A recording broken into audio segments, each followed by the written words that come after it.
Welcome back to another episode of War in Cali.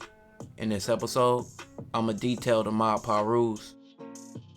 In 1969, a gang called the Piru Street Boys was founded by Sylvester Scott and Vincent Owens. The Piru Street Boys were initial rivals to the Crips. By 1972, the Pirus formed an alliance with other smaller street gangs, such as the Brims, the Bishops, the Black P Stones, and the Denver Lanes, which also opposed the Crips. The alliance became known as the Blood Alliance. Over the years, Piru sets spread all over Compton from the west to the east side, like Neighborhood Piru, Elm Street, Lime Hood, Cross Atlantic, Hollywood, Westside Piru, Cedar Block, Campanella Park, Treetop, Fruittown, Ludus Park, and Mob Piru, who this episode is about. Now the Mob Pirus by the 80s became a premier gang in Compton, with many notable members like Heron, Buntry, Mob James, and Poochie, among many others putting in work in the streets to build the reputation of the gang.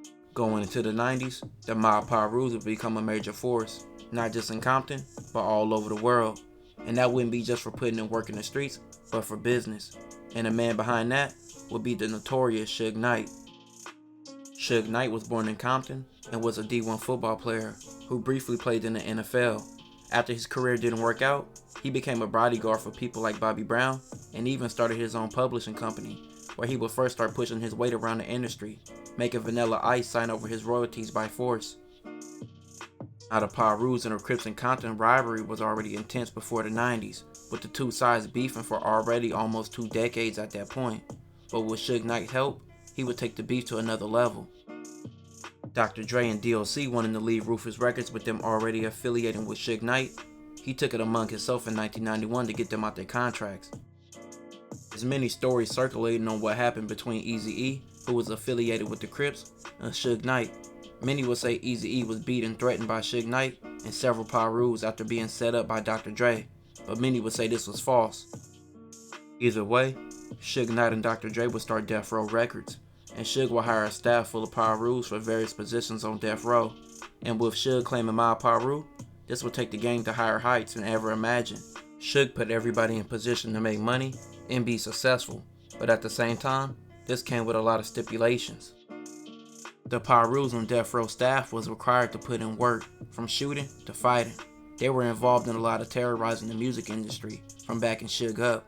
By 1995, Suge and Death Row was on top of the world, with having multiple stars on the label, like Dr. Dre and Snoop Dogg. But Suge and his crew would not always be unstoppable. 1995, Suge's homie Big Jake would be murdered by an affiliate of Diddy. This would help create major tension between Diddy and Suge Knight, which was already brewing, after Suge Knight sneak dissed Diddy at the Source Awards.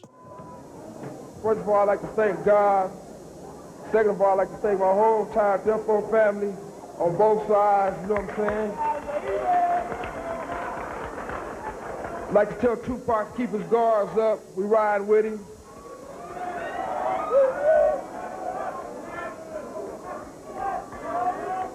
And one other thing I'd like to say, any artist out there want to be an artist and want to stay a star, and don't want to have to worry about the executive producer trying to be all in the videos, all on the record, dancing.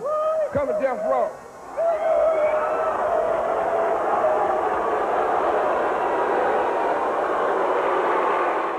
By the end of 1995, Suge had posted bail for Tupac and signed him to Death Row Records.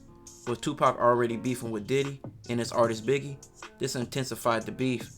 Feeling the need to protect themselves while they were in LA, Diddy and the Bad Boy Records formed a relationship with Southside Compton Crips, a known enemy for the Mob Pirus and their several allied Piru gangs. In 1996, it was a lot going on in the streets of Compton. Orlando Baby Lane Anderson, a reputable member of the Southside Compton Crips, and his crew of Crips would get into an altercation with a few Pirus, where they attempted to take the Death Row chains off their necks. This will all lead up to September 7, 1996. Orlando will be at the MJM Grand Hotel lobby, where Suge Knight, Tupac, and several Pirus will spot Orlando. Tupac threw the first punch, and the Pirus followed in by jumping Orlando. Later that night, Orlando and his crew of Southside Crips would get revenge. They spotted Suge and Tupac driving and opened fire on their car. Suge would be grazed and Tupac would be shot multiple times, where he died multiple days later from his injuries. This will be followed by shooting on both sides in Compton following Tupac's death. Even Orlando would get shot in the middle of the back and forth gang war with the Pirus and the South Sides, which he survived. Just ask you point blank, did you kill Tupac Shakur? I didn't kill Tupac.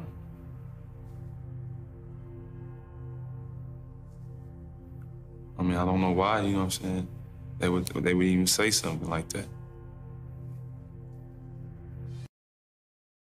I mean, you know, I just want to tell everyone that, you know what I mean, I didn't do it, and you know, so I feel sorry for him, you know what I'm saying, his fans and his, and his family and friends.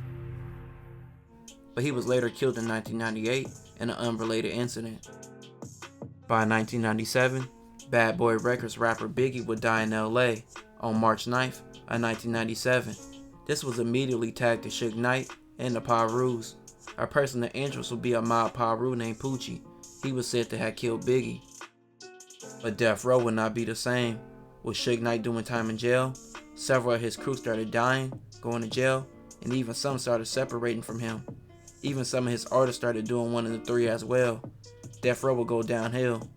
Suge would even have Pirus from once allied hoods wanting to kill him, and inner beef between his crew and his former employees started. It started with the death of Heron, one of Suge's closest affiliates from Mob Piru. He was allegedly killed by a man named G from Luda Park, Piru on June 1st, 1997. Heron was killed as he was stopped at a stoplight in Compton. The war between the Pirus and Compton followed after this. April 4th, 2000. Chin and Poochie from Mob Piru were on a dead-end street in Compton when they were ambushed and shot allegedly by a Piru named Snake. Big V was also said to be involved. Chin would be killed and Poochie seriously was injured, but he survived. Weeks later, Big V would suffer the same fate, being shot and killed on April 27, 2000. It would be speculation that Suge ordered the hit. Months later, G from Luda's Park was in a car with Snake. They would be caught slipping, and Snake would be shot allegedly by Chin's brother and allegedly Poochie. In March of 2001, an affiliate of Suge named Bram Dave will be killed. April 3rd, 2002, one of Suge's most trusted and feared friends, Buntry from Mob Piru, was killed. He was shot and killed at a gas station in Compton.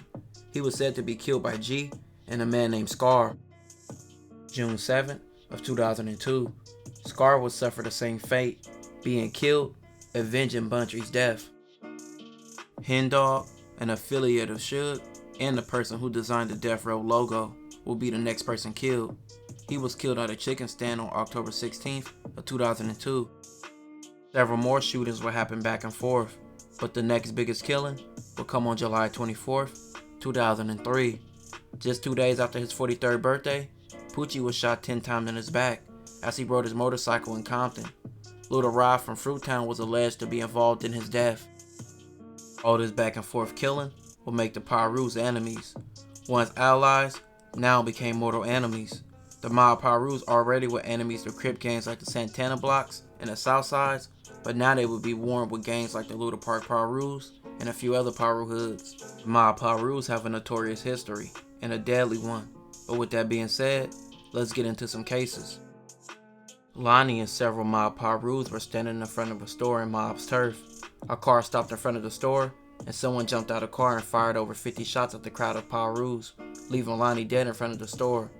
A man named Quincy was later picked up for the shooting, and he received 25 years to life. August 4th, 2007.